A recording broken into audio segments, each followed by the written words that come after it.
I'm only making a very, very tiny introduction. The Food Board does lots and lots of things. We're around to tell you about it if you want, but today, these are our partners. We've produced 4 reports. These were the first 3, general, looking at healthy and sustainable food for London, and then in 2008, a report on the London food sector's greenhouse gas emissions. I don't know about other people, but I was amazed going to COP15 in Copenhagen to find that food was only dealt with on the fringe. It's still within the C40s. There is no mention of the emissions created by food. What our 2008 study showed through Brooke Lyndhurst, well, you can read it, but that food was responsible at that time for 19 million tonnes CO2 equivalent, or 11 million of which was CO2. It is slightly extraordinary that we do not take on the CO2 emissions, say, of a banana, and that whole chain that it has produced.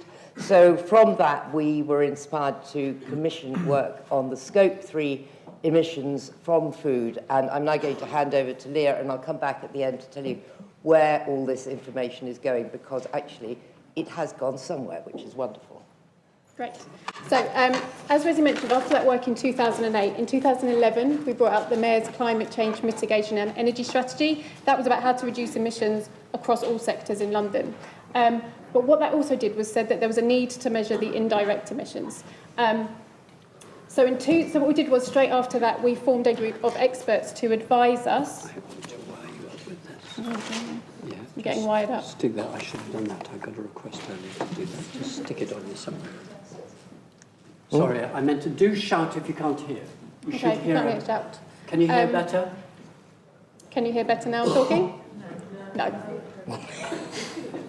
This is the technology Lang Wizzo.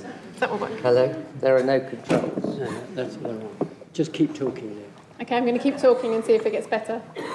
So, straight after we brought out the strategy, we formed an expert group with researchers, with businesses, with policymakers to advise us on what we should do on indirect emissions.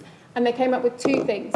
The first one was that there wasn't a consistent methodology for how you measure those emissions as a city or a region within a country. So we developed something called the PAS 2070. It has a really long title, which isn't the most catchy title you'll ever read. It's basically a British standard, and the PAS means publicly available specification. It's just what you have to do in order to say, if you reach this methodology, you have measured it in a way that is comparable against other places in the UK. So that came out, and then the second thing, that came out in 2013, and the second thing we did was to apply this in London and do a case study so other people could see what the emissions were. Now, we spoke a bit about what the scope of emissions are. So Scope 1 emissions, for those of you that aren't familiar, is essentially the direct emissions within where you are burning fuels within a city. So it's basically burning petrol in cars and gas in homes. Scope 2 emissions are those when you are burning a fuel outside in order to create electricity that you're then using in the city. And the third scope is for all those emissions where you are consuming products and services in London, but you are not producing them here. So in food, if you're growing them outside, probably London, probably the UK, when you're growing them, when you're processing, when you're transporting them, all of those emissions are your Scope 3. In London, we generally, in terms of what our inventory is at the moment and what we report Scope 1 and 2.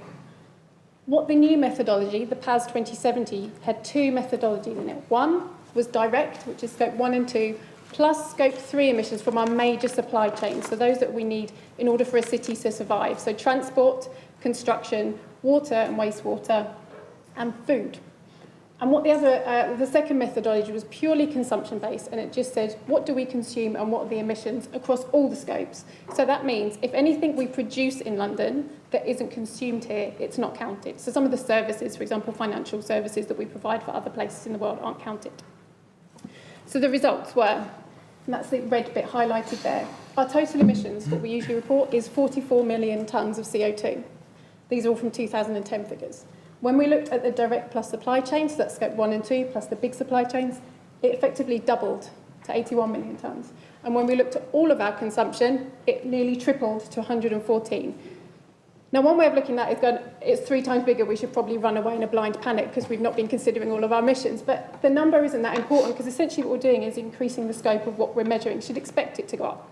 What's important for this is that food and drink were a large part of those emissions. They're about 10.7 million tonnes of CO2, so slightly lower than what we thought in 2008. And in terms of what they are in the total picture, buildings, so energy use in buildings and transport emissions are still our top two, but food and drink is our third largest one. So it's significant. And where are those emissions coming from? Well, this kind of gives you a breakdown. It tells you that drink is about a quarter and the rest of it is food.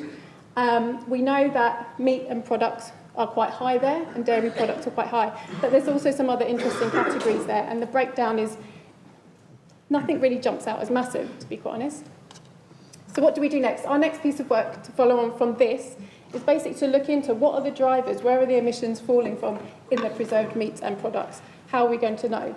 So that's the work that we're going to be commissioning. And then secondly, looking at what can we do about it. And when I say we, I mean the kind of collective. And it's good to see that the panel discussion is going to look at civil society and also at businesses. What can we do as Londoners, as businesses, to try and look to drive these emissions down?